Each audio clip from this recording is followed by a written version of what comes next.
Қайырлы күн баршаңызға. Бүгін өте ерекше әдемі жүрекше тәрізде самса дайындаймыз. Ол үшін кеңірек ыдысымызға 125 грамм ыстық су құямыз. Оған бір ас қасық сары май саламыз. Сары майларыңыз бөлме температурасында болса, суларыңызды ыстық қылмай қойсаңыздар да болады. Жақсылап араластырып, бір шай қасық тұз саламыз. Және де бәрін жақсылап араластырамыз. 125 мл сүт құямыз. Сүт менде салқын. Оған бір жұмыртқа қосамыз. Бәрін жақсылап араластырамыз. 500 грамм ұнымызды електен өткізіп қосамыз.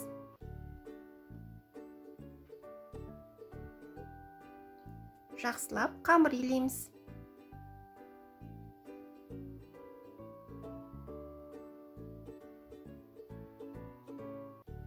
Қамырымызды илеп болған соң, бетін жауып, жарты сағатқа тындырып қоямыз.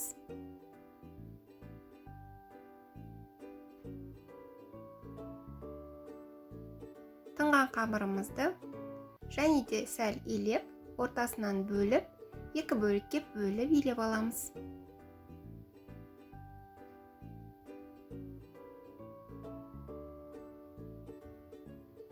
Жақсылап жұқартып, жайып аламыз.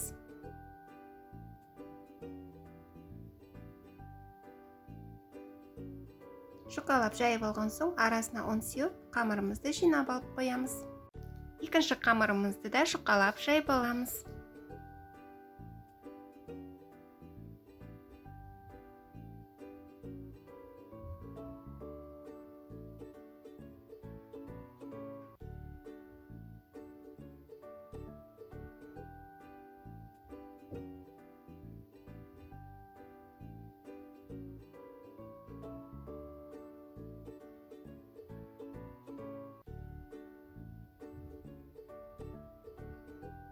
Жұқалап жайып алған соң, 200 грамм сары майымызды микроволновкада ерітіп аламыз. Міндетті түрде салқын қылып жағуымыз қажет, әйтпесе қамырымыз бұлжырап кетеді. Бәрін жайып болған соң, бірінші жайып жинап алған қамырымызды үстінен бір тегіс қылып жайып шығамыз. Арасында осылай сәл ауа қалып кетеді, бірақ ол ештеңе қылмайды. Қалған сары майымызбен қамырымыздың бетін жақсылап майлап аламыз. Шетінен бастап, осылай нығыздап рулет қылып орап шығамыз. Осылай жинап, сәл шұңғылдау ыдысқа салып, бетін жауып, тоңазытқышқа, яғни холодильникке 3-4 сағатқа, немесе мұздатқышқа 40 минутқа салып болады, немесе бір түнге холодильникке қойып қойсаңыздар болады. Салмамызды дайындаймыз. 350 грамм сиыр етін ұсақтап турап, оған бір бас пиязымызды ұсақтап турап қосамыз. Және кішкене құйрық майымызды сақтап турап қосамыз. Құйрық майын ұнатпасаңыздар, сұйық май қоссаңыздар болады. Бір шай қасық тұз қосамыз. Жарты шай қасық қара бұрыш, қасықтың ұшымен сақталған зира, және жарты шай қасық кориандр қосамыз. Бір шай қасық кепкен аскөк қосамыз. Бәрін жақсылап араластырып аламыз. Бірінші салмамыз дайын. Екінші салмамызға 300 грамм тауық етін ұсақтап турап қосып, оған ірілеу бір бас пиязды ұсақтап турап қосамыз. Бір шай қасық тұз, бір шай қасық копченый паприка қосамыз. Жарты шай қасық қара бұрыш, жарты шай қасық кориандр қосамыз. 1-2 ас қасық сұйық май қосып, бәрін жақсылап араластырамыз. Салмамыз дайын. Қамырымызды тоңазытқыштан шығарып, кішірек бөліктерге бөліп аламыз. Қамыр менде бір түн тоңазытқышта тұрды. Осылай кішірек бөліктерге бөліп, бәрін дайындап аламыз. Сәл жұқартып, арасына ұн сеуіп, жұқалап жайып аламыз.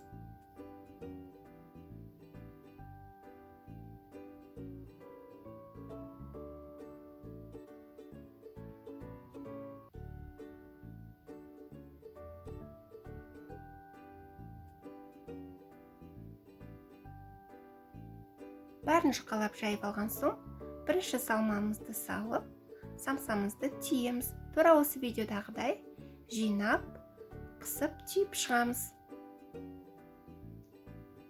Сіздер менің YouTube каналыма тіркелген болсаңыздар, басқа да самсалардың рецепттерін білесіздер. сол жерде капелька деген самсаны тура осылай түйеміз. Екіншісінде тура осылай тек тауық етінің салмасымен түйеміз.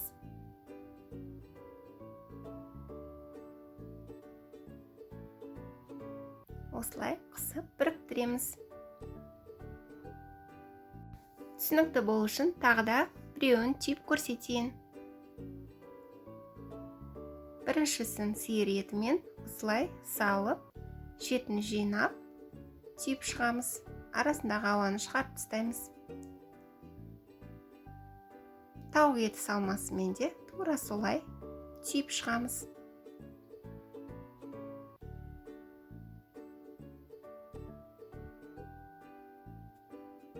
Қалғандарын бәрін тура осылай түйіп аламыз. Бізге сәл су қажет болады. Самсаларымыздың осылай екі шетінен су тигізіп біріктіретін боламыз. Біреуімен де сиыр еті, екіншісі тауық етінен. Бізге осындай шпажка қажет болады. Біз сәл кішілеуін пайдаланамыз. Шпажканы міндетті түрде сулап пайдаланамыз. Сол кезде қамырымыздан жылдам өтеді. Екіншісінде тура осылай ортасына су жағып біріктіріп, шпажкамызды да сулап өткізетін боламыз. Сонда жылдам оңай өтетін болады.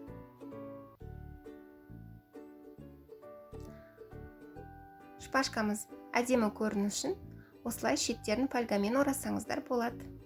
Қалғандарын бәрін тура осылай түйіп аламыз. Осы қамырдан 12 самса шықты.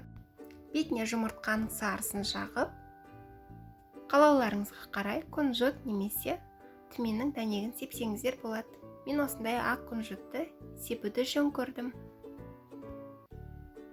Бәріне сеуіп алған соң, алдын ала қызып тұрған духовкада 180 градуста 40-45 минут пісіріп аламыз. Самсаларымыз дайын болды. Өте әдемі, өте дәмді. Духовкаларыңыз қатты қыздыратын болса, самсаларыңыз сәл қызарған кезде бетіне фольга жауып қойсаңыздар болады. Сонда күймей әдемі болып піседі. Міндетті түрде дайындап көруге кеңес беремін. Өте әдемі, өте дәмді, қатпарлы самса. Түсінікті болу үшін сіздерге ортасын бөліп көрсетейін. Біріншісі тауық етімен, қамырымыз өте әдемі, қатпарлы болып шықты. Екіншісі сиыр етімен. Менің арнамда бұдан да басқа әдемі самсалардың рецепттері бар. Кіріп көрсеңіздер болады.